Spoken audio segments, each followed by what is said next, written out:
sobre el tema en general de manufactura avanzada y presenté los distintos métodos que se utilizan, pero me enfoqué principalmente en la manufactura de sólidos orales porque es la tecnología que se ha implementado a la fecha en su gran mayoría. Eh, una cosa importante de la manufactura continua es que necesitamos que todos los ingredientes cumplan con una serie de requisitos en cuanto a sus propiedades para poder ser procesados en forma continua, principalmente porque debemos de suministrarlos al sistema usando alimentadores gravimétricos que los suministren con una precisión significativa, ya que eso controla la composición del producto y la calidad del producto. Eh, Muchos ingredientes activos que están disponibles en forma de polvo no cumplen con esos requisitos, por lo tanto, existe la necesidad de desarrollar metodologías que nos permitan modificar las propiedades de los materiales activos para que entonces sí se puedan utilizar. Y como vamos a ver en el resto de esta presentación, están surgiendo una serie de métodos que hacen que eso sea posible y práctico, y algo que yo encuentro bien interesante es que en la medida que aprendemos a controlar y modificar las propiedades de los activos a los fines de su manufactura en procesos continuos, desarrollamos metodologías para mejorar esas propiedades para las aplicaciones de manufactura batch también. Bueno, sin tanto más preámbulo, voy a sentar las bases de lo que va a ser el resto de esta presentación. Como expliqué la semana pasada, la compactación directa es el método de más interés. Eso se debe a que el método de compactación directa requiere menos pasos de proceso, lo cual implica que no solo los equipos son menos costosos, sino que además requieren mucho menos esfuerzo para ser integrados en un sistema continuo donde todas las operaciones unitarias deben ocurrir al mismo tiempo y a la misma velocidad. Por lo tanto, el simplificar el tren de manufactura es sumamente útil y eso hace que la compactación directa sea el método de mayor interés. Esto lo expliqué la semana pasada. Lo que limita principalmente el uso de un activo en manufactura continua en general y en compactación directa en particular es cuando el ingrediente activo tiene propiedades de flujo que no son adecuadas. Cuando el polvo es demasiado cohesivo, cuando el polvo es demasiado voluminoso porque su densidad es muy baja, cuando el polvo tiene tendencia a aglomerarse o tendencia a adquirir carga electrostática. Todas estas características hacen que sea difícil utilizar esos ingredientes en manufactura continua y en manufactura continua por compactación directa. Estos problemas se agudizan en particular cuando el producto tiene una concentración muy baja de activo, por debajo del 2 o 3% de activo, porque en ese caso, si el activo se aglomera, genera variabilidad de contenido sumamente alta, lo cual puede llevar a que el producto esté fuera de especificación. O en el extremo opuesto, si la concentración del activo es muy alta, por encima de un 50%, porque las mezclas directas, las mezclas de ingredientes sin granular, cuando la proporción del activo es muy alto, suelen tener limitaciones de compactación. Suele ser difícil el poder compactar la mezcla de polvos en una tableta. O sea que estos son los dos extremos cuando estos problemas son más serios. Además, un problema de mucho interés es cómo mejorar la disolución de los activos, porque la gran mayoría de los activos tienen disolución pobre en medios acuosos, y en particular cuando el contenido de droga es alta y la droga es poco soluble, esto genera problemas significativos de formulación, porque típicamente la manera de mejorar la disolución de un activo que no se disuelve bien en agua es dispersarlo en un polímero, ya sea por extrusión o por otra metodología, lo cual hace que de por sí estemos utilizando una proporción alta de excipientes para formular activos que no se disuelven bien.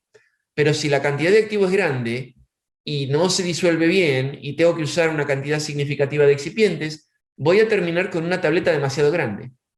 Voy a terminar con productos que son difíciles de consumir para pacientes geriátricos o pediátricos o pacientes con enfermedades que les hacen difícil la ingestión. O sea que este es un problema de interés general donde encontrar metodologías para mejorar la disolución de drogas es sumamente útil. Vamos a ver que todos estos métodos que están surgiendo para mejorar las propiedades mecánicas de los ingredientes activos a veces también facilitan otro tipo de objetivos: mejor disolución, mejor homogeneidad, mejor compactación.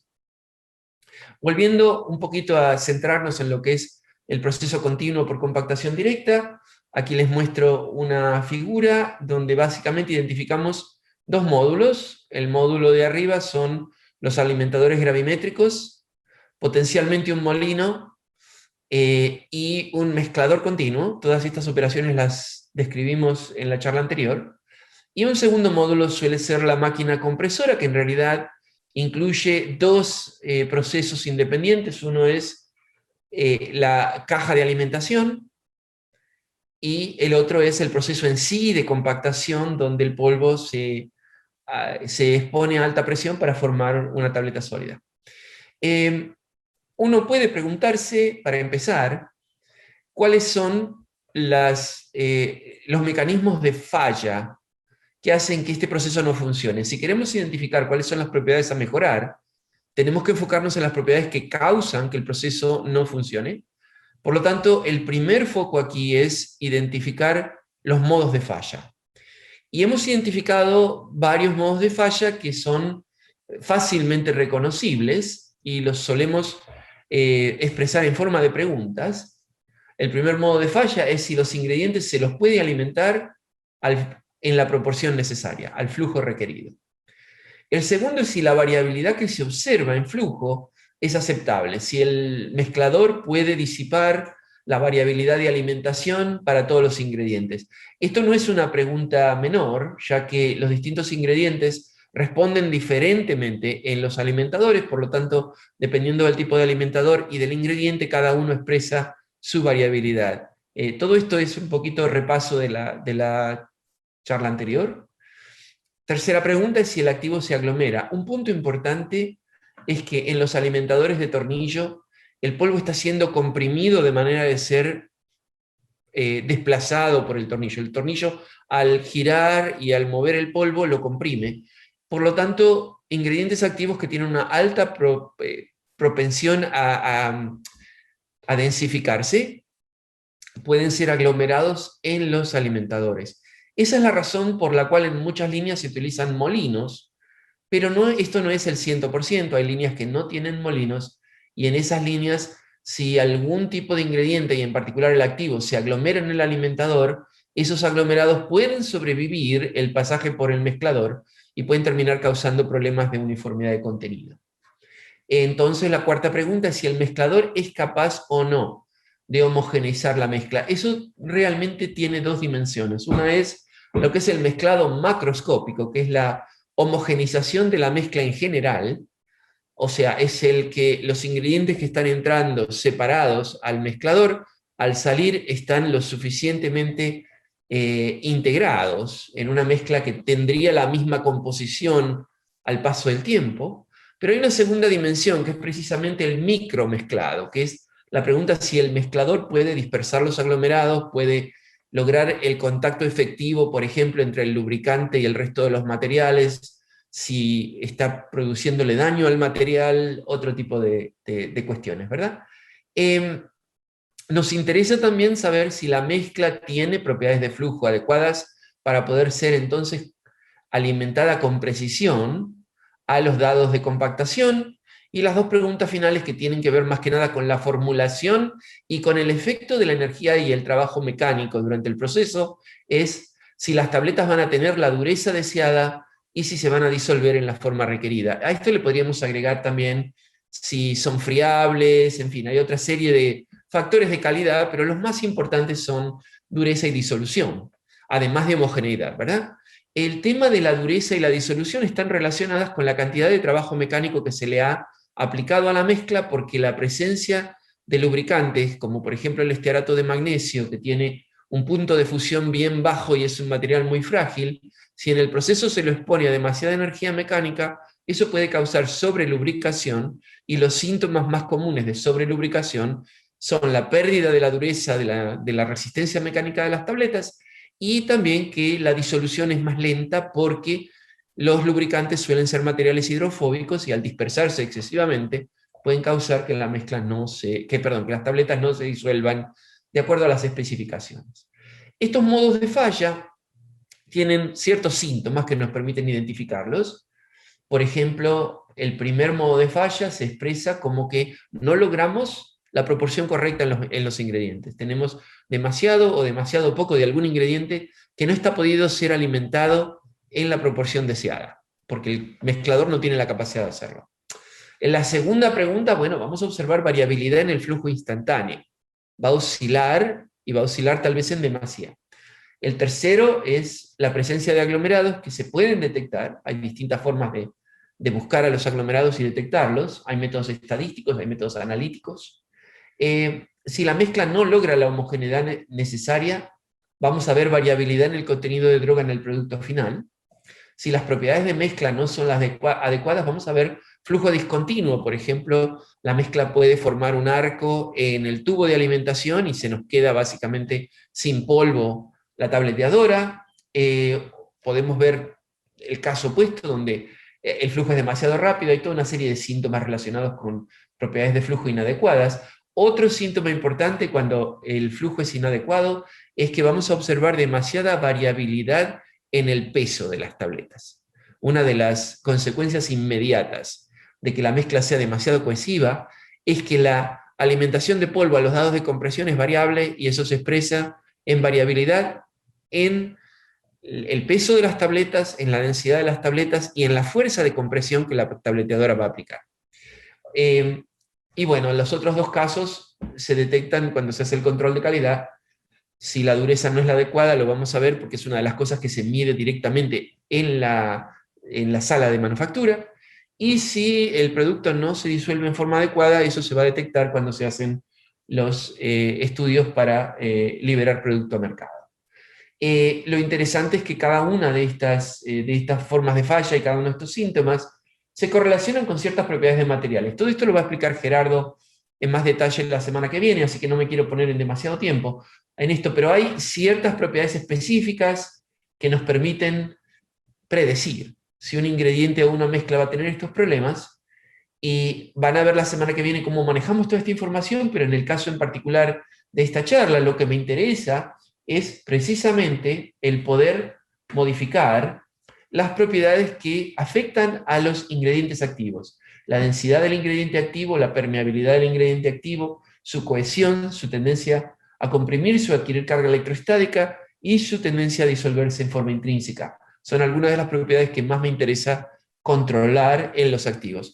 Hay un detalle importante, que es que hay que entender que la cadena de valor de la industria farmacéutica tiende a separar en facilidades, en plantas diferenciadas, lo que es la producción del activo de lo que es el uso del activo para su manufactura en producto terminado. Lo más común es que los activos se produzcan en lugares diferentes, incluso por compañías diferentes. Y por lo tanto, el controlar las propiedades de los activos para un proceso de manufactura en particular suele ser difícil o imposible, porque ese activo está siendo producido a lo mejor por un suplidor de activo que le va a vender a 100 clientes diferentes y no necesariamente va a tener el conocimiento o la capacidad de modificar el tamaño de partícula del activo para satisfacer a un cliente en particular. Por lo tanto, le incumbe a el profesional que va a estar manufacturando el producto final, el primero es saber cómo elegir los ingredientes para que funcionen para el proceso, y lo segundo, en algunos casos, encontrar maneras de moderar o modificar las propiedades de los materiales. Esto les muestra en forma un poquito dramática qué es lo que ocurre, por ejemplo, cuando los materiales tienden a adquirir carga electrostática. Vemos que el equipo se cubre de polvo, que se generan, por ejemplo, en la zona de descarga se generan capas bien gruesas de materiales. Si esto lo está haciendo un ingrediente en particular, esto me puede llevar a toda una serie de problemas, por ejemplo, que se me tape el alimentador. Acá vemos cómo se está acumulando material en los tornillos de un alimentador. Esto hace que se reduzca la capacidad del alimentador al punto donde, si este proceso continúa, puedo no tener la capacidad de suministrar el ingrediente en la proporción adecuada. El problema puede ocurrir al cabo de varios minutos o al cabo de varias horas. O sea que es posible que esto no se detecte a veces al principio, cuando se está desarrollando el proceso, y esto emerja después. Además, en muchos casos los ingredientes varían estacionalmente, el contenido de humedad de un ingrediente puede ser diferente en el verano y en el invierno, según cómo se ha almacenado, según dónde y cuándo se produjo. Por lo tanto, es un problema que puede surgir después de haber producido en forma satisfactoria una cantidad de producto. De repente este problema surge y nos sorprende y nos causa un tremendo problema de calidad que hay que resolverlo lo más rápido posible. Aquí vemos otra manifestación a la derecha. Esto en inglés se llama bearding. Es imposible en el español convertir a un sustantivo en un verbo, pero si lo intentáramos diríamos que le salió barba al aparato por la forma que tiene esto. Esto forma unos agregados. Quiero comentar para los científicos jóvenes que un fenómeno bien curioso es cuando esto se manifiesta para una mezcla, porque lo que observamos es que las capas que se depositan sobre superficies metálicas que provienen de una mezcla suelen tener una composición diferente a la composición de la mezcla. Hay adhesión diferenciada de distintos ingredientes según, por ejemplo, sus propiedades eléctricas. O sea que si esto ocurre durante el proceso de manufactura, podemos terminar formando aglomerados que contengan mucho menos o mucho más activo que la mezcla en general, lo cual es una de las cosas que causa problemas de calidad. ¿Cómo resolvemos este tipo de problemas? O sea, si yo voy a tener un ingrediente activo que va a causar este tipo de fenómenos, no voy a poder utilizarlo para la manufactura continua, a menos que yo modifique esas propiedades. ¿Sí? No solamente la manufactura continua por compresión directa, cualquier tipo de manufactura continua, porque es un material que no puedo alimentar. ¿Sí? O sea, ¿qué necesitamos de los materiales para poder utilizarlos en estos métodos de manufactura? Y repito, en sistemas de manufactura avanzada, porque tenemos la capacidad de observar lo que está ocurriendo en mucho más detalle que en manufactura clásica por método de lote, podemos aprender cosas importantes, porque podemos verlas, que después podemos aplicarlas a mejorar los métodos de manufactura clásicos por lote. O sea, si yo les digo ahora la lista de cosas que yo necesito que el proveedor de ingredientes logre hacer, y vuelven a mirar esta lista, no desde la perspectiva de manufactura continua, sino desde la perspectiva de manufactura clásica, pienso que van a estar de acuerdo que muchas de estos requisitos serían sumamente útiles en general, no solamente para la manufactura continua. Por ejemplo, necesito que los ingredientes tengan propiedades consistentes, que no me cambien de un mes a otro, de un lote a otro, de una estación a otra. Porque yo estoy diseñando un sistema que está optimizado para ingredientes con ciertas propiedades. ¿Sí? Que además esas propiedades estén correctamente caracterizadas. Cuando yo necesito saber cuál es la densidad o la cohesión de un material, tengo que poder confiar en ese número, pero además tengo que poder confiar que entiendo cómo ese número se midió y que entiendo qué es lo que ese número significa. ¿Sí? Esto se aplica a distribución de tamaño de partículas, que es un atributo extremadamente importante. Las tres propiedades más importantes de un polvo son el tamaño de partícula, el tamaño de partícula y el tamaño de partícula. ¿Okay? Todo lo demás es secundario, comparado. Pero es notorio que los valores que obtengo cuando caracterizo el tamaño de partícula de un polvo dependen extremadamente del método que yo utilice y de atributos de ese método. Por lo tanto, es muy importante que esa propiedad en particular se mida en forma correcta y en forma objetiva, y en forma reproducible. El contenido de humedad de los ingredientes muchas veces varía, ya lo mencioné, eso puede ser muy importante, entre otras cosas porque va a afectar el contenido de humedad del producto final, lo cual puede causar problemas de estabilidad, etc. Pero además el contenido de humedad suele afectar también la cohesión de un polvo y la tendencia de un polvo a adquirir o no adquirir carga electrostática. Las propiedades de flujo de los polvos, algo que en general la industria no mide. En procesamiento de líquidos es inconcebible el utilizar un ingrediente líquido sin conocer su viscosidad, porque no puedo diseñar un sistema de bombeado si no conozco la viscosidad de un líquido. En polvos, a la fecha en general, no medimos lo que sería el atributo análogo, que es la cohesión del polvo. No lo reportamos, no lo caracterizamos, no lo utilizamos como un atributo que nos permita discriminar entre las distintas posibilidades del ingrediente. Por lo tanto, necesito, una vez más, que se midan las propiedades correctas, en forma correcta, y que los materiales tengan propiedades consistentes. Necesito que los ingredientes fluyan bien para poder ser dispensados en forma precisa, sobre todo cuando la proporción de ese ingrediente es baja. Ahí es cuando es más difícil el dispensarlo en forma correcta. Es ideal poder contar con una gama de materiales con alto contraste espectroscópico, de manera de poder detectarlos en forma precisa cuando estoy utilizando sensores en línea. Esto es bien importante, lo vamos a ver en otras charlas, cuando estoy utilizando ingredientes como trazadores para medir la distribución de tiempos de residencia.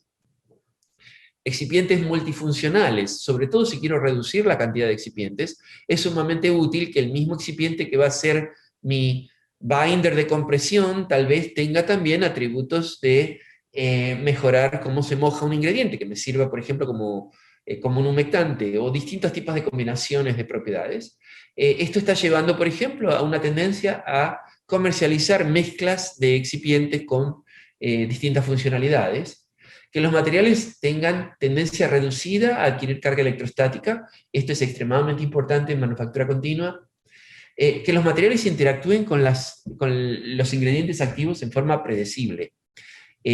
Podríamos hablar de esto por un tiempo significativo, y que los materiales, en la medida posible, no sean sensitivos al esfuerzo mecánico, de manera que problemas como sobrelubricación se minimicen. Esto se aplica principalmente a materiales que son frágiles, que tienen bajo punto de fusión, o que son aglomerados de partículas pequeñas. Por ejemplo, los lubricantes, los glidantes y los antiadherentes. Todos estos materiales suelen ser afectados por el esfuerzo mecánico y pueden cambiarme las propiedades de la mezcla o las propiedades del producto.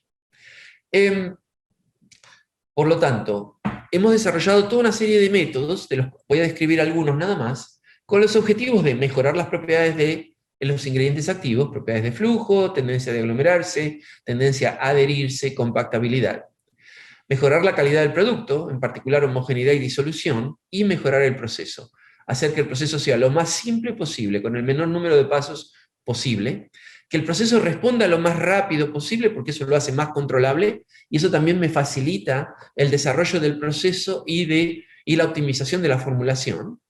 Que el proceso sea escalable, de manera de que experimentos que yo haga en equipos más pequeños o con tiempos más reducidos me permitan predecir cómo va a funcionar el proceso cuando lo llevo adelante en una escala mayor. Que utilice el menor número de ingredientes posible. Hay una tendencia en general en la industria de que los formuladores agregan demasiados ingredientes a los productos, muchas veces sin necesidad. Y lograr aumentar la concentración del principio activo de manera de tener un producto más pequeño, lo cual lo hace más fácil de consumir por los pacientes. Voy a hablar de 5 métodos, obviamente voy a hablar brevemente de cada uno. Voy a hablar de un método que en inglés se llama Atomic Layer Deposition, lo traduciríamos como deposición de capa atómica. Voy a hablar de silicificación, voy a describir lo que es la granulación por fusión, en particular de los activos puros. Voy a hablar brevemente, muy brevemente, de la impregnación en acarreadores porosos. Este es un tema que María Silvina Tomazón lo va a describir en detalle en otra charla. Y voy a hablar de lo que es la granulación activada por humedad. Estos son 5 métodos que se pueden utilizar para cambiar el comportamiento de los activos. Vamos a empezar con el primero, deposición de capa atómica. Esto es un método que proviene de la industria de semiconductores. Lo ha desarrollado para aplicaciones farmacéuticas la compañía Applied Materials en California. Colaboramos con ellos cuando empezaron con esto. Este es un método que se controla por superficie. Básicamente se pone la partícula que se quiere cubrir en una atmósfera donde contiene un plasma de un óxido de un metal que se va a nuclear en la superficie que queremos cubrir. Y la exposición es controlada y breve, y esto se puede hacer a temperaturas relativamente bajas, de manera de que lo que hago es crear una capa monoatómica del óxido sobre la superficie de la partícula farmacéutica. Para crear una capa monoatómica, o 10 o 20 capas monoatómicas, la cantidad en realidad que estoy utilizando de cobertura es extremadamente pequeña. Por lo tanto, en sí, el contenido de estos óxidos metálicos es extremadamente bajo. Se utilizan óxidos que son sumamente inertes, por ejemplo, los óxidos de aluminio o de titanio o de sílica, y se observa que cuando se aplican estos cubrimientos, las propiedades de las partículas farmacéuticas cambian en forma bien significativa. Hay distintas formas de observar si se ha formado o no la capa, por ejemplo, usando Scanning Electron Microscopy o Transmission Electron Microscopy, a lo cual se le utiliza, por ejemplo, se le agrega otra metodología, EDS, es una sigla que significa Energy Dispersive Spectroscopy. Básicamente en esta técnica enviamos rayos X, enviamos electrones, los electrones al interactuar con el metal liberan rayos X, y esos rayos X me permiten determinar qué ingrediente en particular es el que está presente, qué átomo, y eso me permite detectar el aluminio y el silicio, por ejemplo, en la superficie de los otros materiales, o el oxígeno, ya que estos son óxidos, ¿sí? De manera de verificar que se han cubierto. Aquí vemos que las propiedades que quiero conservar, como por ejemplo la pureza, esto es un cromatograma del activo, o la disolución, no cambian, en este caso en particular, pero las propiedades de flujo cambian dramáticamente. Acá vemos que la velocidad de flujo en el sistema ha aumentado por un factor de casi 10 veces, sin haber cambiado en forma notable ni la pureza ni la respuesta de disolución de la droga, por ejemplo. Aquí tenemos otros datos donde vemos, por ejemplo, que la densidad del activo que ha sido tratado va a aumentar significativamente. La densidad de, ¿cómo traduciríamos? Bulk density, la densidad en general de empaque suelto de un polvo, es una de las propiedades que me permite determinar rápidamente si el material es cohesivo o no. Al aumentar la densidad, quiere decir que está bajando la cohesión, sin que cambie, por ejemplo, en forma significativa el tamaño de partícula. No se está aglomerando el activo. Observamos que hay un poquito de aglomeración al principio, pero después lo que se llama el D50, el D50, que es la mediana del tamaño de partícula, está estable, mientras que vemos que aumenta la densidad, lo cual quiere decir que baja la cohesión. La cohesión se puede medir directamente utilizando una celda de corte, un reómetro de polvos, y en este tipo de medición, donde básicamente pongo el polvo en un receptáculo y estoy rotando la tapa del receptáculo y midiendo cuál es el torque requerido para hacer eso, eso me permite medir una característica del polvo cuando se crea una gráfica de lo que es el esfuerzo, el torque requerido para lograr rotar esa tapa en función del esfuerzo normal aplicado. Eso me permite extrapolar al origen, y el punto de intersección en el origen es la cohesión del polvo. Acá vemos que la cohesión disminuye en la medida que va aumentando el número de ciclos, el número de capas de aplicación de óxidos metálicos que se le aplicó a la droga, ¿sí? Aumenta el factor de flujo, que es lo mismo. Aquí vemos una medición de la cohesión disminuyendo. Esta es una técnica entonces que se puede aplicar para cambiar todo este tipo de propiedades. Vemos también que disminuye la compresibilidad del polvo. Esta es la compresibilidad del polvo en sí cuando se aplica un esfuerzo normal bajo.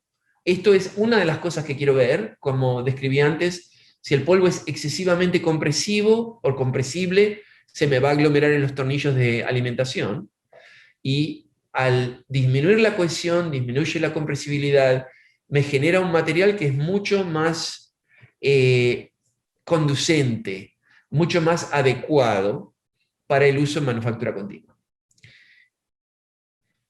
Voy a hablar de un segundo método que es más simple de implementar. Esto es una técnica que la adaptamos de lo que es básicamente la manufactura clásica. Los formuladores de productos farmacéuticos saben que existen ciertos materiales que en inglés se los llama glidants. Me voy a tomar la libertad de traducir eso como glidantes. Un glidant es un material que se agrega a una mezcla en pequeña proporción, típicamente un 0,5 a un 0,25%, y que mejora fuertemente las propiedades de flujo de la mezcla. Los materiales clásicos que se utilizan para esto son los óxidos de silicio. El mecanismo por el cual actúan es que son agregados de nanopartículas que se producen básicamente en un método de síntesis por llama, y al mezclarse con los ingredientes farmacéuticos, desprenden pequeñas partículas que se depositan en la superficie, y al hacer eso separan a las partículas de ingredientes farmacéuticos, reduciendo su interacción. Entonces, cuando el problema a resolver es lo que hablábamos antes, que se me está pegando el polvo, el ingrediente farmacéutico a los tornillos, o me está siendo retenido en el alimentador, o me está cubriendo los equipos, una de las soluciones que pensamos fue directamente aplicar estos glidants, no a la mezcla en general, que es su uso clásico, sino al ingrediente activo en particular. Se lo mezcla, se le aplica esfuerzo mecánico, se dispersa, y en una forma bien sencilla vemos que mejoran rápidamente las propiedades de mezcla. Aquí les comparo el contraste de un ingrediente activo siendo alimentado en un alimentador gravimétrico sin la aplicación de estos óxidos de silicio, sin silicificar, forma todo este proceso de cubrimiento, nos queda pegado al equipo una cantidad significativa de ingrediente. Cuando al principio activo lo hemos premezclado con dióxido de silicio y hemos entonces mejorado sus propiedades de flujo, vemos un resultado que es dramáticamente diferente, donde la adhesión prácticamente ha desaparecido. Esta es una de las formas más sencillas de cambiar las propiedades de un material. Vemos también el grado de adhesión a los tornillos disminuye dramáticamente. Y aquí podemos comparar la alimentación en función del tiempo, donde el valor deseado se obtiene, pero el número de revoluciones de los tornillos necesarios para obtener ese valor deseado de ingrediente por unidad de tiempo, en el material silicificado necesitamos menos rotaciones de los tornillos, porque al no cubrirse los tornillos, la capacidad del alimentador es mayor. Por lo tanto, un número menor de revoluciones por minuto me da el flujo que deseo, y además observamos que ese número de revoluciones por minuto se mantiene constante para el material silicificado. Para el material sin silicificar, no solo necesito mayor velocidad de los tornillos, porque tengo menos espacio en el cual alimentar, porque parte del área se ha perdido al cubrirse los tornillos, sino que observamos también que el número de revoluciones por minuto va aumentando. Va aumentando porque el tornillo se va cubriendo en forma progresiva.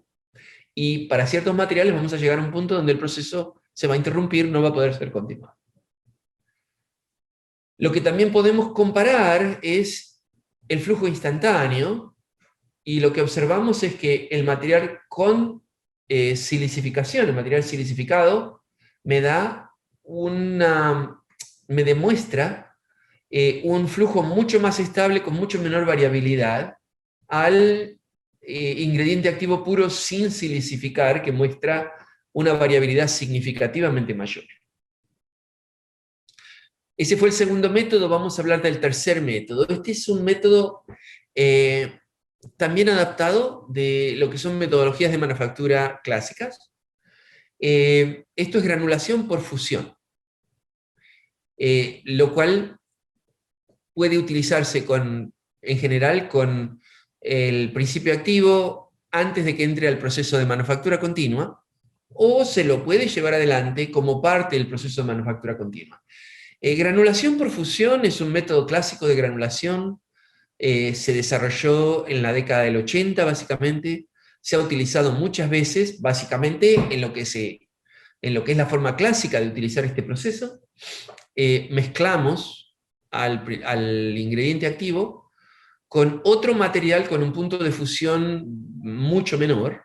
Por ejemplo, si el activo tiene un punto de fusión de 160 o 170 grados centígrados, lo vamos a mezclar con un material con un punto de fusión 40 o 50 grados menores. Por ejemplo, un polietilenglicol con un punto de fusión de 70 grados. Entonces, la mezcla se expone a calor, lo cual hace que se fusione el ingrediente de bajo punto de fusión y nos actúe como un pegamento para el otro material. Esa es la forma en que se ha utilizado este método en forma general.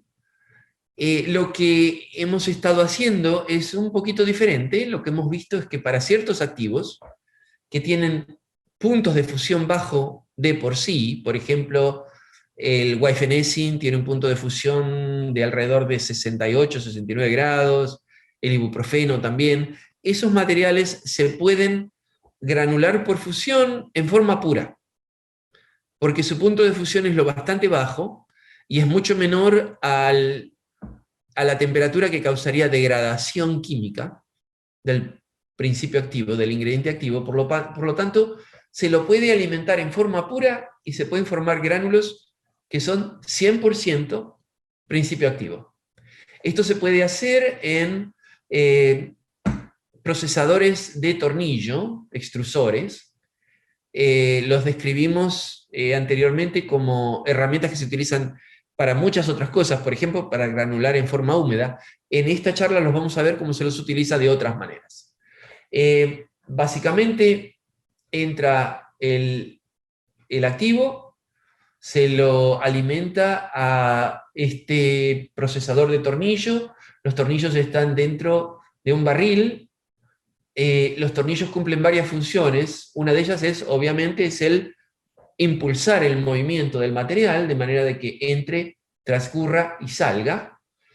Los tornillos aplican energía mecánica y fricción, lo cual hace que la superficie de las partículas se fusione, se derrita y se fusionen las partículas, pero lo que estamos buscando es fusionar una fracción bien pequeña del activo, no estamos buscando liquificarlo, lo que estamos buscando es que en la zona donde están friccionando las partículas unas contra las otras, se produzca una fusión localizada, de manera de que entonces una pequeña proporción del material se transiciona a fase líquida, pero después rápidamente vuelva a transicionar al estado sólido, pero produciendo que las partículas de activo se adhieran en forma controlada.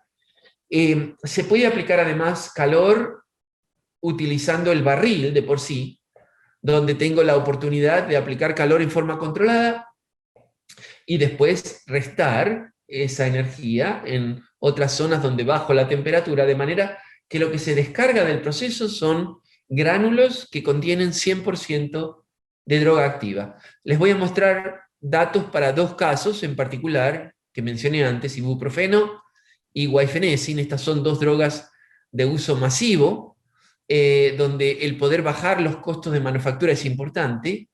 Este proceso además evita el contacto con solventes, incluyendo el agua, lo cual evita la necesidad de tener que secar a los gránulos, lo cual me simplifica el proceso, es un factor menos a controlar, me evita la posibilidad de que haya humedad retenida en el material. Hay toda una serie de ventajas de poder minimizar el uso de solventes. ¿Qué otros factores? Bueno, en los ejemplos que voy a explicar estamos utilizando distintos flujos en kilogramos por hora. Esto fue un proceso que se estudió en escala bien pequeña, pero se puede fácilmente implementar en escalas más grandes. Las velocidades de tornillos se variaron de 200 a 600 revoluciones por minuto, y hemos estudiado distintas configuraciones. O sea, los tornillos no son sencillos, tienen distintos elementos que se pueden ir intercambiando de manera de que ciertas zonas apliquen más energía mecánica, ciertas zonas mejoren el mezclado, ciertas zonas retengan el material o lo muevan más rápidamente. El diseño de los tornillos es un arte, se ha estudiado extensivamente en el área de plásticos, y hay muchas cosas que podemos aprender y aplicar al área farmacéutica. Por ejemplo, en este caso en particular, el polvo entra a la derecha, se lo lleva hacia adelante utilizando una serie de tornillos que tienen una distancia entre las aspas de los tornillos que va disminuyendo. Esto es intencional. Al disminuir la distancia entre las aspas, se densifica el material, se lo obliga a aumentar su densidad. Eso facilita también, aumenta la fricción y facilita la aplicación de calor.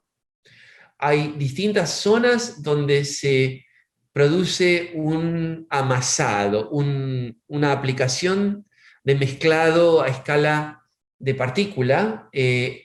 No estoy muy seguro cómo traducirlo. En inglés se llaman kneading zones, que son zonas de mezclado básicamente, y después hay elementos que distribuyen al material y lo llevan hacia afuera. De vuelta, aquí estamos buscando también promover la transferencia de calor, pero en este caso es a la inversa, estamos buscando enfriar el material para que se pueda descargar ya frío, de manera de que no se siga pegando una vez que lo descargamos. Estamos buscando aglomerar, pero estamos buscando aglomerar en forma controlada. Aquí veríamos la descarga. Una característica de estos procesos, diferente de lo que es extrusión de plásticos, es que no utilizamos una brida a la descarga. En general, los plásticos suelen descargar contra un dado de descarga, que es una placa de metal con perforaciones pequeñas de forma controlada, de manera de que la presión dentro del extrusor sea bien alta. Eso es lo que necesito para procesar plásticos que tienen viscosidades enormes, de millones y millones de centipoa. Para estos materiales es lo contrario, no quiero tener una compresión excesiva porque entonces se me tapa el aparato. Lo que quiero es tener descarga libre. Y aquí ven los gránulos. Este método produce gránulos, bueno, granuladores de experiencia ven esta foto y se ponen muy contentos porque estos gránulos lucen muy bien. Además, donde tengo el control del tamaño de gránulos usando variables de proceso, por ejemplo, según la temperatura, según a qué velocidad rotan los tornillos y según qué volumen de flujo tengo, que me cambia el tiempo de residencia del material en el sistema, en el aparato. Veo que puedo producir gránulos más chicos o más grandes, y por supuesto, como todo proceso de granulación, siempre puedo después moler los gránulos para controlar su tamaño en forma mejor. Lo que es importante es entender que estos gránulos son 100% droga. ¿Ok? Ahora, lo que es interesante también es que estos gránulos son sumamente porosos. Las partículas se han adherido en áreas bien pequeñas. Acá se observan los gránulos usando microscopía electrónica, por ejemplo. Perdón, esto no es microscopía electrónica, esto es otro método, donde aplicamos luz de distintos colores en distintas zonas de manera de poder después reconstruir casi en forma tridimensional la forma de los gránulos, pero vemos que según yo varíe la temperatura y la distribución de elementos en los tornillos, no solo puedo modificar la distribución de tamaño de partícula, puedo también controlar la forma de los gránulos, lo cual es sumamente importante en cómo afecta sus propiedades de flujo y sus propiedades de compactación, y según el número de zonas de amasado que yo utilice en el tornillo, puedo variar también los resultados. O sea, tengo una serie de parámetros que puedo variar para controlar qué va a ocurrir en este proceso. Estos son gránulos de ibuprofeno, aquí ven gránulos de guaifenesin, lo cual fueron dos productos que fueron sumamente fáciles de procesar de esta manera. Y aquí estoy mostrándoles lo que es el radio de Hausner, me faltó una R aquí, que es el cociente de la densidad de empaque libre a la densidad de empaque densificado. Es el cociente del tap density al bulk density, y me indica cuán bien van a fluir las drogas. A menor el radio de Hausner, mejor el flujo. Estoy viendo que estoy logrando valores adecuados, mucho mejores a lo que era la droga inicial. De nuevo, el método es muy sencillo. Lo único que estamos haciéndole aquí a la droga pura es pasarla por un extrusor de tornillo. El proceso transcurre en menos de un minuto. Lo que entra es polvo, lo que sale son gránulos, y según yo elija la velocidad de los tornillos, las temperaturas y otros parámetros de diseño y de proceso, en menos de un minuto estoy transformando las propiedades de mi material. Esta es una técnica intrínsecamente continua. Esto es muy fácil de hacer en un proceso continuo, es muy difícil de hacer en un proceso batch, y es una de las herramientas que tenemos a disposición. Un detalle más que es importante es que la cristalinidad del material no cambia. Aquí no estoy generando un material amorfo, que es una de las preguntas que enseguida se genera cuando le aplicamos calor a una droga, ¿verdad? Sobre todo cuando estamos hablando de fusionar una parte de la droga. Estos son difracción de rayos X, son los espectros de difracción de rayos X, y los cambios que observamos de lo que es la droga pura antes de granular a la droga granulada bajo distintas condiciones, es que los picos característicos de la droga en sí no cambian. Los cambios que vemos se deben a la evaporación de una pequeña cantidad de humedad inicial. En la droga, aquí vemos el contenido de humedad de esta droga. Las formulaciones utilizadas para hacer tabletas podemos hacer distintas cosas después. Los gránulos los podemos mezclar con una pequeña cantidad de estearato de magnesio y podemos lograr una dureza significativa, o podemos agregarle una pequeña cantidad de un ingrediente común. Esto es carboximetilcelulosodium, que es un desintegrante, y vemos que la dureza mejora. Podemos agregarle una pequeña cantidad de celulosa microcristalina y podemos formar tabletas que contienen más de un 90% de droga, que ya tienen lubricante, tienen desintegrante y tienen un asistente de compresión, y logramos durezas que son mucho mayores a las mínimas necesarias para una tableta. O sea, esto nos permite formar productos que tienen más de un 90% de droga, con esta técnica relativamente simple. Y para ciertos productos observamos que al formar tabletas o al llenar cápsulas, logramos, bajo condiciones adecuadas, producto terminado que se disuelve en forma sumamente efectiva, por encima de un 80 o 90% en 30 o 40 minutos. O sea, como una alternativa para formular donde mejoré las propiedades de mi ingrediente activo, lo convertí en un ingrediente activo que ahora es muy fácil de procesar porque fluye bien, porque se comprime bien, y donde con una pequeña cantidad de excipientes, por menos del 10%, logro formularlo en una tableta que me da la dureza y me da la disolución, me resuelve muchos problemas. Vemos la misma data para la segunda droga que investigamos. O sea que esta es la tercera técnica. La cuarta técnica, que la va a describir Silvina en detalle, es impregnación. O sea que solamente les voy a dar este slide y nada más, simplemente para aquellos que tal vez no estén en la próxima charla, si es que hubiera alguien. Es una técnica de impregnación. Esta técnica la hemos adaptado de la industria de manufactura de catalizadores. Empezamos con un ingrediente poroso que nos va a servir como acarreador. A este ingrediente poroso lo ponemos en contacto con una solución de la droga. Si esto ha sido elegido de manera de que la solución de la droga moja bien al acarreador poroso, vamos a observar que la presión capilar hace que la solución penetre y llene completamente los poros del material poroso.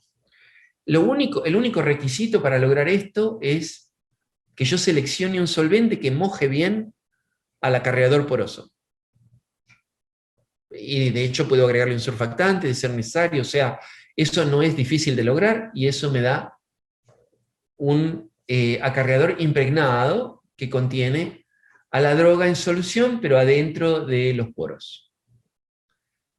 El próximo paso es haber elegido un solvente que sea fácil de evaporar, por ejemplo, alcohol etílico, alcohol metílico. Entonces, simplemente seco a este acarreador impregnado, o sea, le seco el solvente. La droga no tiene a dónde ir excepto a las superficies internas del acarreador poroso. La droga se va a depositar en la superficie del acarreador poroso. En este caso estamos buscando generar una dispersión sumamente homogénea y estamos buscando además que la droga se aplique en forma amorfa en las superficies internas, porque eso me va a permitir que entonces la droga se disuelva mucho mejor en medio acuoso que lo que hubiera sido la droga inicial. La técnica básicamente se utiliza para mejorar la disolución de la droga. Estas partículas impregnadas se pueden llenar en cápsulas o se pueden mezclar con lubricante y comprimir en tabletas y tengo un producto terminado. Silvina va a dar una presentación completa sobre este método, así que no les doy más detalles, pero quería incluirlo simplemente para que hubiera un panorama. Voy a hablar de la última técnica. En esta técnica vamos a utilizar humedad, pero la vamos a utilizar en cantidad mucho menor a lo que es la granulación clásica. En la granulación clásica de fase húmeda, típicamente vamos a tener el ingrediente activo, posiblemente mezclado con algunas otras cosas, por ejemplo, desintegrantes, y lo vamos a poner en contacto con un líquido que va a formar una masa debido a que el líquido va a mojar a todo ese polvo. Este es el método tradicional de granulación en fase húmeda. Y al evaporar ese líquido, vamos a buscar que las partículas de los distintos ingredientes permanezcan adheridas las unas a las otras. Eso se puede lograr en general agregando un ingrediente que funcione como un adhesivo. Hay materiales que se utilizan por muchas décadas a estos fines, por ejemplo los almidones, por ejemplo un polímero que se llama PVP. Hay toda una serie de ingredientes que se utilizan a estos fines. En otras épocas utilizábamos gelatina. Y al evaporarse el solvente, ese material permanece en los intersticios entre las partículas iniciales, manteniéndolas adheridas las unas a las otras.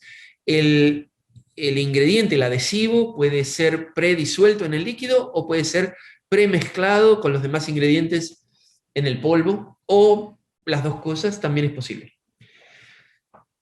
Ahora, esto se ha utilizado como un proceso de manufactura continua. El problema que observamos cuando intentamos hacer granulación húmeda en forma continua es que si hacemos esto bajo las condiciones normales, que es agregando de un 25 a un 30% de líquido respecto al sólido, nos vamos a demorar de 10 a tal vez 30 minutos en secar esos granos. O sea, tengo una línea donde voy a alimentar en segundos, voy a mezclar en segundos, voy a granular en segundos y después me voy a pasar media hora secando el material. Lo cual hace que sea muy difícil controlar ese proceso, donde si detecto un problema de calidad voy a tardarme 20, 30, 40 minutos en corregirlo, lo cual implica la pérdida de muchas de las ventajas intrínsecas de un proceso continuo. Está esta compañía en la India, Steer, que desarrolló una alternativa sumamente interesante. Existía ya una metodología de granulación utilizando una cantidad mucho menor de líquido. Eso fue desarrollado en la compañía Bristol Myers Squibb en la década del 90. Eso se llama granulación activada por humedad. O sea, en vez de que la humedad es el medio principal de adherir a los materiales, la humedad simplemente permite que el ingrediente que me va a funcionar como un adherente migre a los intersticios entre las partículas, pero se logra granular con bastante menos de un 10% de humedad, a veces con bastante menos de un 10%.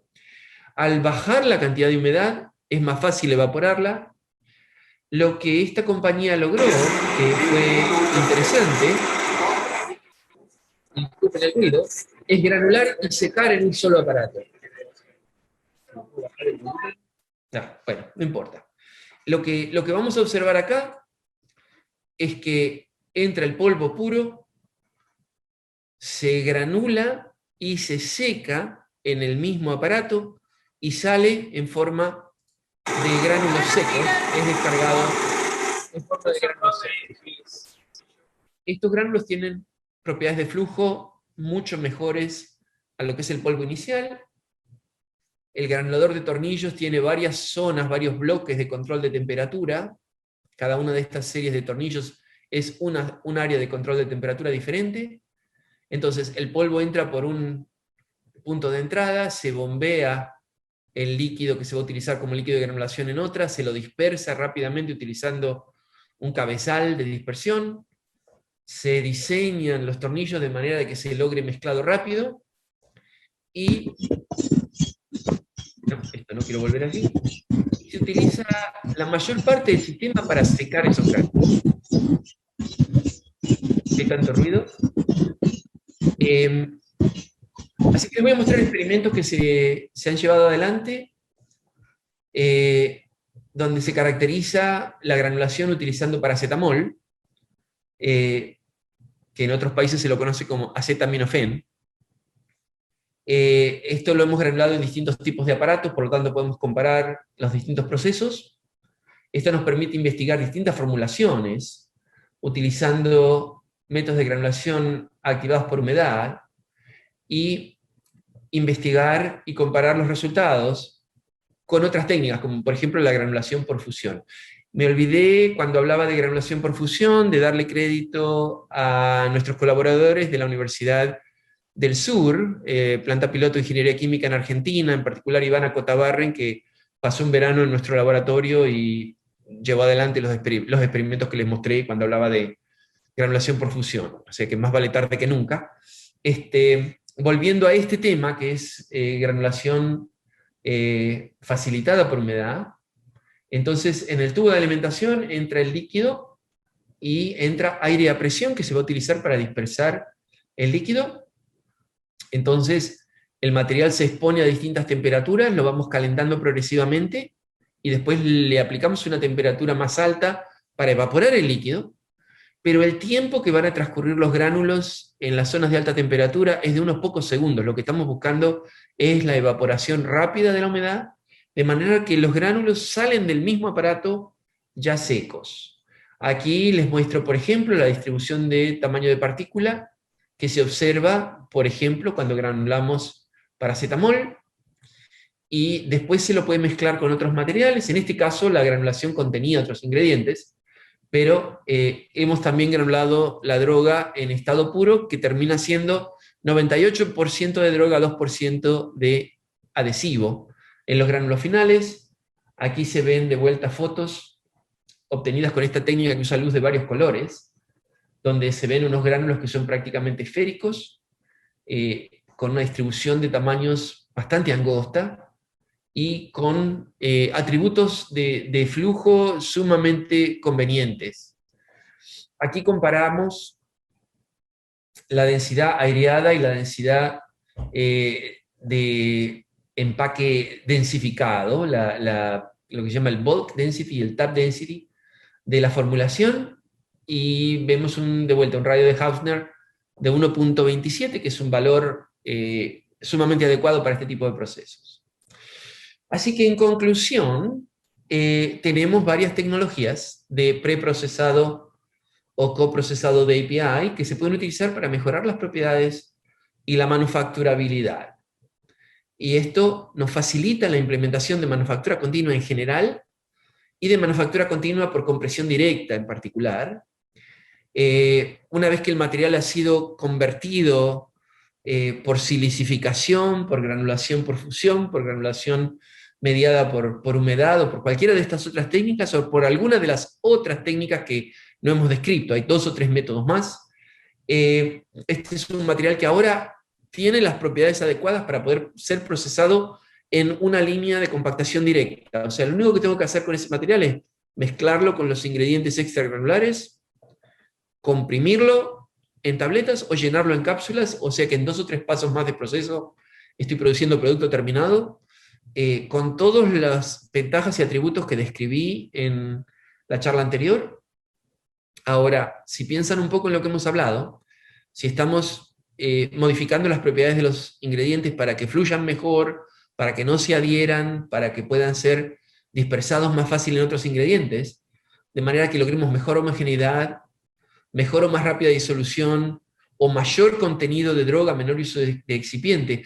Todos estos atributos son sumamente útiles más allá de lo que es la manufactura continua, porque el no lograr estas ventajas es una fracción significativa de los problemas de manufactura que tenemos en general cuando producimos sólidos orales. ¿Sí? En los métodos clásicos por batch, compactación directa se aplica tal vez en un 10 a un 20% de los casos. El 80% de las veces estamos granulando en forma húmeda o, en el menor número de casos, en forma seca. Si evitamos granular, estamos simplificando el proceso, un proceso que usa menos equipos, menos trabajo, menos posibilidades de fracaso, es más fácil de entender. Eso es una ventaja enorme en manufactura continua, pero es una ventaja significativa también en manufactura clásica por método batch. Mejorar la calidad del producto producido en el proceso continuo también me abre la puerta para aplicar métodos parecidos en manufactura de productos por métodos batch. Y una vez más, el concepto central de todo lo que mencioné hoy se basa en modificar las propiedades de flujo, las propiedades de compactación, las propiedades eléctricas del ingrediente activo. Este es el último comentario, así que aquí vamos a terminar la presentación y ver si hay preguntas a responder. Bueno, muchísimas gracias, Fernando. Pasamos a las preguntas. Bueno, la primera, muy general, no tan relacionada con esta presentación, pero habla Jorge García, pregunta: ¿qué preparación básica necesitarían los químicos farmacéuticos para poder trabajar en empresas con manufactura continua? Perdón. La inserción inmediata de un químico en estas aplicaciones, inmediata, no la final ni la única, pero la inmediata, son los métodos de espectroscopía. Básicamente es la química instrumental. Yo en mi grupo tengo ingenieros, tengo físicos, tengo químicos y tengo farmacéuticos. Y donde los químicos se han destacado en general es en toda la parte que es quemometría, la parte espectroscópica, la parte de desarrollo de métodos instrumentales. Esto tiene 2 dimensiones diferentes. Una es los ensayos en el laboratorio de análisis químico, que es donde se desarrollan los métodos en general, ¿verdad? Pero la otra dimensión, donde los químicos trabajan muy bien con los ingenieros, es en la implementación de esos métodos en la línea. ¿Sí? El ingeniero va, en general, a facilitar lo que es la integración de los sensores con la unidad de control, con el software que analiza la información, con los modelos. El químico es el que va, en general, a poder implementar un método robusto, un método sensitivo. Hay muchas necesidades, los métodos todavía no han sido desarrollados al punto ideal. En general, la espectroscopía de línea tiene dificultades para medir en forma precisa ingredientes que están presentes a menos de un 1 a un 2%. Necesitamos mínimamente un orden de magnitud más de sensitividad. Necesitamos poder detectar en forma precisa ingredientes que están presentes en el 0.1%. Esto implica desarrollar técnicas nuevas de análisis de datos y demás, tener sensores que sean más rápidos. O sea, esta disciplina se caracteriza por la necesidad de que profesionales de distintas áreas puedan trabajar en forma integrada. Esa es la mejor, yo creo que es la más inmediata. Pero la realidad es que estamos hablando de una tecnología que está emergiendo, que es nueva. No hay nadie dueño de esto todavía. Esto no es parte de la educación clásica en ninguna disciplina. Por lo tanto, son bienvenidos los profesionales de distintas áreas. Todo lo que hay que querer es querer aprender y eso es lo más importante. Perfecto. Preguntan, ¿qué lubricante recomendarías para no usar estearato de magnesio? Bueno, hay otros, hay ácido estérico, hay estearatos de zinc, hay otros estearatos con distintos puntos de fusión, ¿verdad? El problema del estearato de magnesio es el punto de fusión bajo.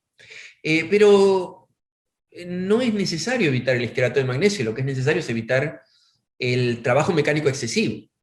Otro error clásico es poner demasiado estearato de magnesio, o sea, por alguna razón que desconozco, tendemos a poner más de lo que hace falta y eso rápidamente lleva a la sobrelubricación de una mezcla. O sea, en general, cuando usamos más de un 1% de estearato de magnesio, estamos invitando el problema, ¿sí? O sea que no todo pasa por cambiar el ingrediente, a veces pasa por diseñar un proceso adecuado. Otra pregunta. ¿Es posible que un material no sirva para manufactura continua y sí para manufactura tipo batch? Por supuesto, sí. Es posible que haya materiales que no puedan ser alimentados en forma adecuada. Hay ciertas drogas que no se han logrado necesariamente modificar sus propiedades o ingredientes que se comprimen demasiado. O sea, definitivamente no hay ningún método de manufactura es aplicable al 100% de los casos. Siempre vamos a tener eh, ciertas limitaciones. Esto hay que mirarlo como una herramienta en una caja de herramientas. Un error general o una falencia general en nuestro ámbito profesional es que intentamos forzar a la tecnología que trabaje cuando a veces no puede. A veces los procesos se desarrollan muy rápido y terminamos con un proceso que no está optimizado y después surgen problemas que son difíciles de resolver o que convivimos con un proceso subóptimo por periodos prolongados, simplemente porque no llegamos a entender con suficiente detalle cómo va a funcionar el proceso desde el principio. O sea que se cometen errores de diseño de proceso, de diseño de formulación, que después son difíciles de corregir porque el esquema regulatorio penaliza los cambios de proceso, ¿verdad? Nos arriesgamos a una reacción adversa de los entes reguladores o toda otra serie de problemas. O sea que una de las enormes ventajas de los métodos de manufactura avanzada es esta observabilidad, es esta habilidad de acumular una enorme cantidad de información muy rápido, lo cual me permite entender rápidamente qué es lo que está ocurriendo. Y entonces no estar en esa situación donde cometí errores de diseño, con los cuales después tengo que vivir, ¿verdad? O minimizar la probabilidad de que eso suceda.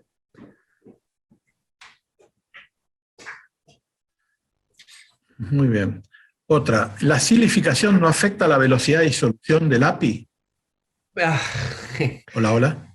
sí, hola. Sí. Puede afectarla. Puede afectarla. De hecho, yo publiqué un artículo hace algunos años donde mostramos que cuando lubricamos y silicificamos, según en qué orden se cubren las partículas de ingrediente activo, con lubricante o con glidante, en un orden o en el otro, podemos sí, terminar teniendo cambios a disolución. Es posible. Pero esos cambios suelen ocurrir cuando la cantidad de energía mecánica es extensiva, o sea, cuando hemos llegado a un proceso de sobrelubricación o de excesiva dispersión del glidante. Además, es importante entender que los distintos grados de dióxido de silicio tienen distintos atributos de contacto con humedad. Hay algunos que son más hidrofóbicos, otros que son más hidrofílicos. Por lo tanto, no es general la observación, sino que también depende de cuál ingrediente en particular estoy utilizando, ¿sí? Hay varias preguntas que voy a intentar compactar relacionados con la cuestión de la forma cristalina del activo. Ok. O sea, cómo este proceso impacta en la forma cristalina, si es posible que existan transiciones polimórficas de los APIs al usar estos métodos. Vos ya mencionaste algo en la presentación, pero Ujú. como acá surgen varias preguntas, ¿cómo se garantiza que el API siga manteniendo su estructura cristalina Ok. luego del proceso de fusión? Así que creo que sería bueno que aclares un poquito estos temas, Ok, creo que esto más Fernando. que nada estamos hablando de lo que es la granulación por fusión. Eh, Sí, exacto. Sí. el objetivo es que el grado de fusión sea mínimo. Estamos hablando de fusionar una pequeña fracción del material, no fusionar todo. No estamos tratando de crear una fase líquida y después solidificarla de nuevo en forma extensiva. Estamos simplemente buscando que en donde se tocan las partículas se fusionen localmente, ¿sí? Una de las maneras de minimizar el problema es algo que me olvidé de decir, que es sumamente importante, es llevar adelante el proceso a temperaturas por debajo del punto de fusión. O sea, una de las cosas que se observan es que se logra la granulación por fusión, aunque el sistema esté operando a 10 grados centígrados por debajo del punto de fusión de la droga.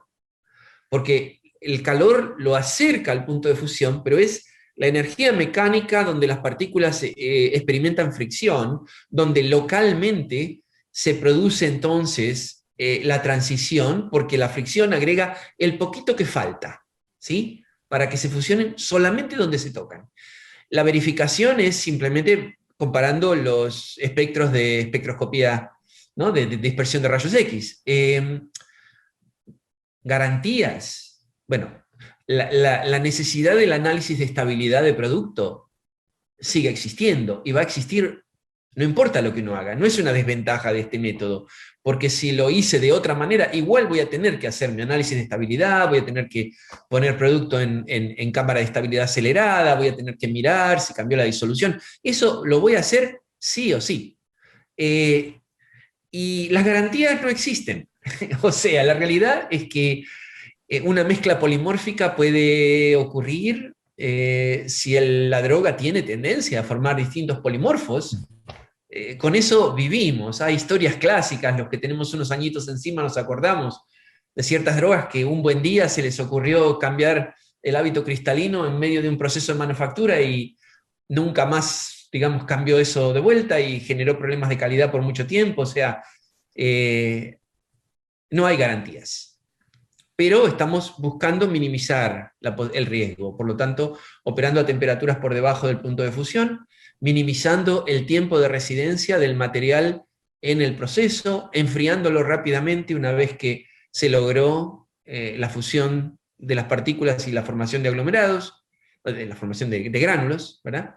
O sea, cuando queremos que las partículas se peguen, los llamamos gránulos, cuando no queremos que se peguen, los llamamos aglomerados, pero en la realidad estamos hablando de lo mismo, que las partículas se pegan las unas con las otras. Ahora, estoy viendo una pregunta que me interesaría contestar. O sea, Santiago preguntó si el granulador de tornillo se parece o no se parece al granulador de lecho fluido. Esto es una pregunta importante. Los gránulos que se generan en granuladores de tornillo son diferentes a los gránulos que se generan en el lecho fluidizado, o incluso a los gránulos que se generan en granuladores batch de alto esfuerzo mecánico, ¿verdad? Los clásicos, los Grolls y los Colets y demás. Son diferentes porque en un granulador de tornillos estamos aplicando presión, estamos aplicando esfuerzo normal, estamos aplicando un esfuerzo que lleva a que el material se densifique. Y la forma de los gránulos también suele ser diferente. O sea que de por sí el mismo material, la misma formulación, va a generar gránulos distintos en los distintos métodos. Kevin pregunta, ¿cómo se determina qué tecnología se debe usar al interactuar con un API o con un medicamento específico?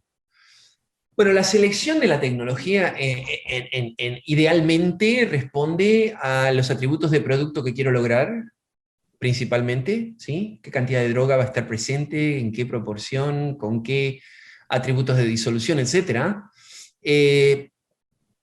Otra consideración mayor suele ser a veces el evitar infringir una patente o el poder lograr una patente.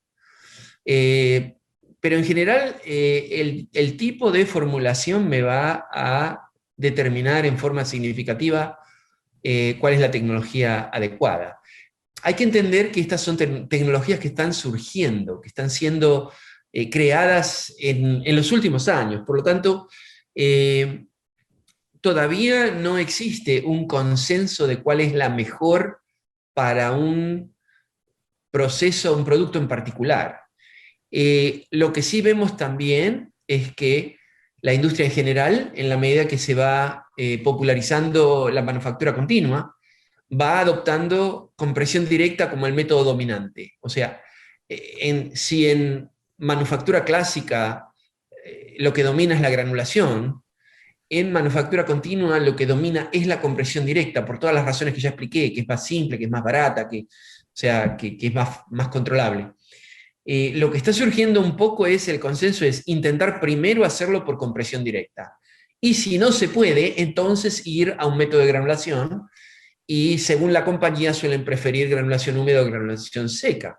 Ahora, lo que les ofrecí hoy es que tenemos otra opción. En vez de ir inmediatamente a un método de granulación, es buscar modificar las propiedades del ingrediente activo, de manera de convertirlo en un ingrediente que pueda servir para un proceso de procesamiento por compactación directa. ¿Y qué método voy a utilizar para lograr eso? Va a depender de la API, de la droga. Si tiene un punto de fusión bajo, o si es soluble o no es soluble, voy a elegir distintos métodos. Bien, hay varias preguntas y comentarios sobre las metodologías de impregnación, pero lo vamos a dejar para el día que la persona hable del tema. Hay otra pregunta de Lorena acerca de si las técnicas antes mencionadas solo se aplican para comprimidos o pueden ser aplicables para grajeas y cápsulas de gelatina dura. No, por supuesto, se pueden aplicar a procesos de encapsulación. Existe, de hecho, ya implementada una línea continua de llenado de cápsulas. Hay algunas limitaciones en que la tecnología de dispensado y de mezclado en general se desarrolló para procesos de tal vez de mínimamente 10 kilogramos por hora. Muchas máquinas de encapsulación consumen menos que eso, ¿verdad? Pues la velocidad a la que produzco cápsulas es menor a la velocidad a la que produzco tabletas. O sea, pero hay casos donde es perfectamente aplicable. No hay absolutamente ninguna razón intrínseca por la cual yo no pueda montar un tren de manufactura continua encima de una máquina de llenado de cápsulas. O sea, la limitación son los volúmenes por hora. Y la dificultad siempre es en lograr volúmenes más pequeños. Pero hay un montón de trabajo que está siendo llevado a cabo para lograr alimentadores que puedan ser precisos a menores razones de flujo, y mezcladores que puedan ser efectivos con mucha menor cantidad de material. O sea, todo eso es un área activa de investigación, y ya existen demostraciones de líneas que trabajan a menos de a 1 kilo por hora, por ejemplo. O sea, eso se ha logrado. Muy bien. Otra pregunta de Aldo es, ¿qué equipo recomendarías para hacer recubrimiento en nanocapas para óxidos metálicos? Yo hablaría precisamente con esta compañía de Applied Materials. Ellos son los que han llevado esa tecnología al mercado, AMAT, en California. Y si hay interés, que me den seguimiento y los pongo en contacto con la gente que trabaja en esto. Perfecto. Otra pregunta, un comentario y pregunta es, bueno, dicen que el dióxido de silicio es tóxico, produce silicosis por inhalación, por eso se usa poco. Sí. A la persona, María de los Ángeles, que hace la pregunta, la dejó pensando en cómo influyen en la disolución del comprimido. Bueno, no se utiliza poco, se utiliza en forma extensiva el dióxido de silicio como glidante. O sea, no sé qué porcentaje de los productos lo utilizarán, pero es una fracción importante. Yo lo encuentro bien a menudo. Es correcto que es peligroso el aspirarlo. Es correcto que es un material que hay que manejarlo con cuidado, con respiradores y con áreas bien ventiladas y demás. Eso es absolutamente correcto. Pero se utiliza en forma bien común. Existen también versiones del dióxido de silicio que ha sido pregranulado de manera de que las partículas son más grandes y no se aerosolizan. lo cual reduce significativamente el riesgo de la persona que lo está usando. En cuanto a cómo puede afectar la disolución, tenemos que entender cuál es el factor determinante muchas veces de cómo se va a disolver una droga. Es la combinación de dos cosas. La droga de por sí va a tener una termodinámica de disolución, un equilibrio, ¿verdad? Cuando se contacta con líquidos, se forma una capa que inmediatamente se satura con droga a la composición de equilibrio. Y si esa composición de equilibrio es baja, esa es una droga que se disuelve poco. Pero hay un factor cinético, que depende de cuánta es la superficie mojada.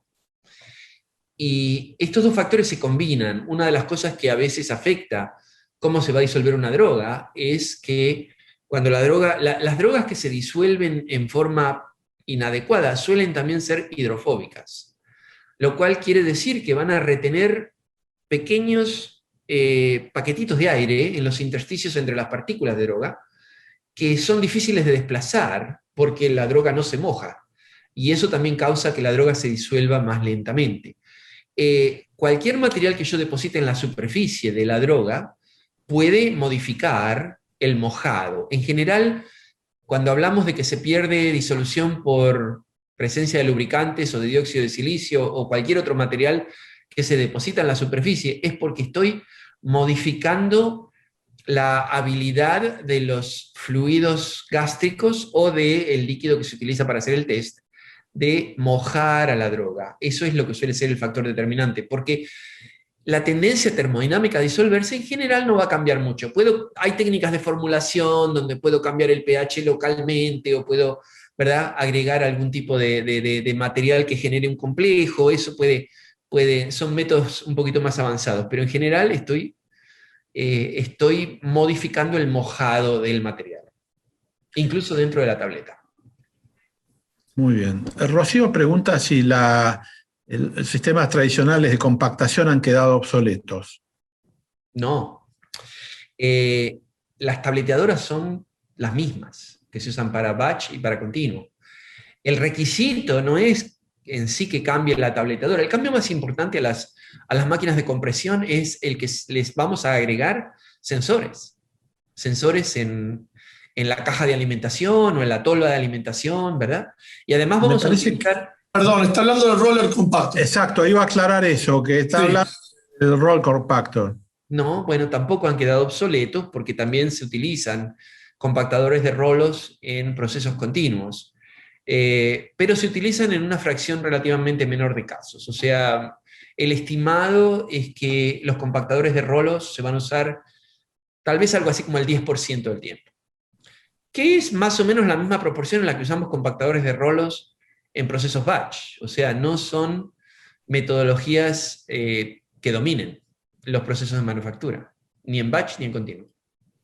Muy bien. Aldo pregunta, ¿qué tipo de diseño del cabezal de salida del equipo de peletizado recomendás para uniformar el mismo? No estoy muy seguro que entiendo si nos estamos refiriendo a la granulación mediada por humedad en el procesador de tornillos. Entiendo que sí, porque es lo más cercano a lo que está... Y estamos buscando dispersar el líquido lo más rápido posible. O sea que lo que necesitamos es un nozzle, pero hay que entender que esto no es como en un lecho fluidizado donde el nozzle está lejos del polvo y entonces puede generar, ¿verdad? Puede micronizar el líquido y generar una niebla. En este caso, el líquido, el cabezal está descargando el líquido en un espacio que está lleno del polvo. ¿Sí? No tenemos un área que es solamente disponible para lo que es el spraying, ¿no? Entonces, básicamente lo que quiero es el dispersar el líquido en el aire de inyectado. Estoy agregando aire de manera que lo que busco es que la velocidad de salida de ese nozo sea lo más rápido posible. Eso es lo que lleva a la dispersión más rápida posible, que es lo que quiero lograr. Porque eso es lo que me permite la uniformidad de contenido de líquido. Además, el proceso entero ocurre en menos de un minuto, por lo tanto lo que tengo disponible para homogeneizar el líquido es segundos. Así que lo que estoy buscando es precisamente eso, es que salga con la velocidad más alta posible, de manera de que se disperse lo más rápido posible. Susana pregunta, ¿qué tanto afecta el tamaño de partícula de los materiales en las propiedades reológicas de flujo en un proceso de este tipo continuo? Las propiedades, el tamaño de partículas afecta a todo. El tamaño de partícula es la propiedad más determinante de las propiedades de un polvo, en general. No solo el tamaño de partícula, decir el tamaño de partícula es un poquitito, ¿cómo decimos misleading en castellano? Nos va a confundir, porque es la distribución de tamaño de partículas, es el espectro de tamaños de partículas, es qué porcentaje del material está en las partículas más pequeñas y qué porcentaje entre las partículas más grandes, ¿verdad? ¿Cuán ancha es esa distribución? Y el hecho de que es intrínsecamente difícil describir una distribución, en general. Así que siempre es valioso invertir en métodos de caracterización de materiales que sean robustos, que sean precisos, que sean reproducibles, y por sobre todas las cosas, cuando hablamos de ingredientes, es el tener la conversación con el suplidor, de asegurarnos de que entendemos cómo caracterizan los lotes de ingredientes, qué tipo de mediciones hacen, que la medición que hace el suplidor sea consistente con la medición que se hace para aceptar o no aceptar materiales, porque es altamente determinante. Adis pregunta, ¿cómo controla los atributos críticos del proceso durante la compresión? Bueno, una pregunta interesante. A ver si nos entendemos. Los atributos críticos de proceso durante compresión son el flujo de alimentación, o sea, qué cantidad de material estoy intentando procesar, que básicamente está controlado por la velocidad de rotación de la compresora.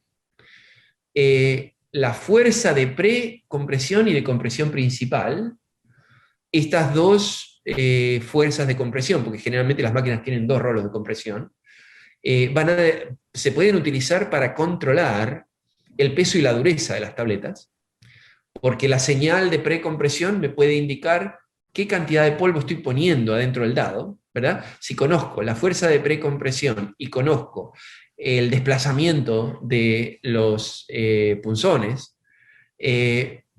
puedo generar una ecuación que prediga el peso de la masa en dado de la tableta, y la fuerza principal de compresión va a correlacionar, una vez que conozco la masa, la fuerza principal de compresión va a correlacionar con la dureza que obtengo. O sea que esas dos señales, que las compresoras modernas producen esas señales para cada tableta, básicamente, se pueden utilizar para controlar la posición, la distancia cilíndrica entre los punzones de compresión, se pueden utilizar para controlar el posicionamiento del cam de alimentación, se pueden utilizar para gobernar con qué dureza y con qué densidad van a salir las tabletas. A propósito, el otro factor importante, hay dos factores más que son importantes. Uno es la velocidad de las aspas de la cámara de alimentación, el feed frame. Si esa velocidad es muy baja o muy alta, lo que observamos es que la variabilidad de peso aumenta. Hay un rango ideal de la velocidad de las aspas de alimentación. Y el otro factor que también es importante, que fue un poquito sorprendente, es el nivel de llenado de la tolva de alimentación. Y esto depende del método por el cual la tableteadora transfiere material, pero hay muchos tableteadores donde observamos que el nivel de polvo en la tolva de alimentación puede ser bien importante, porque puede determinar el grado de compactación del material que está entrando a la caja de alimentación. O sea, todas estas variables se suman a lo que son los atributos materiales y que pueden afectar todos los atributos de calidad, ¿no? La homogeneidad del material, la dureza de la homogeneidad del producto final, la dureza del producto final. Quiero decir, pueden afectar la disolución del producto final. Una tendencia bien fuerte que hay en este momento, y Germán va a hablar de esto, es generar modelos que predigan cómo se van a disolver las tabletas en función de las variables de proceso en la compresora y de las variables de material entrando a la compresora. Esto es posible, no solo es posible, se ha hecho en un número de casos, se ha hecho en mi laboratorio, se ha hecho en otros lugares, y permite lo que es la descarga de producto a mercado en forma inmediata, sin tener que pasar por caracterización extensiva del producto. Muy bien, bueno, vamos a finalizar con la última. Quedan todavía varias preguntas más que dejaremos para las próximas reuniones, dada la hora. La última está relacionado con... Sofía pregunta lo siguiente, dice, en un caso de granulación húmeda, ¿cómo determino mi parámetro de humedad del gránulo base cuando es utilizado un API dentro de este? No estoy seguro de que entiendo la pregunta. Yo tampoco. ¿Cómo determino qué cantidad de humedad utilizar, por ejemplo? Lo leo en forma textual. Sí, o sea, si lo interpretamos como ¿cómo determino qué cantidad de líquido utilizar? Entiendo que sí, parámetro de humedad del gránulo, o sea, sería... el parámetro más importante que determina el resultado de un proceso de granulación en general es la proporción de líquido a sólido que utilizo. Eso suele ser el parámetro definitorio. La realidad es que eso se determina haciendo experimentos y comparando los resultados.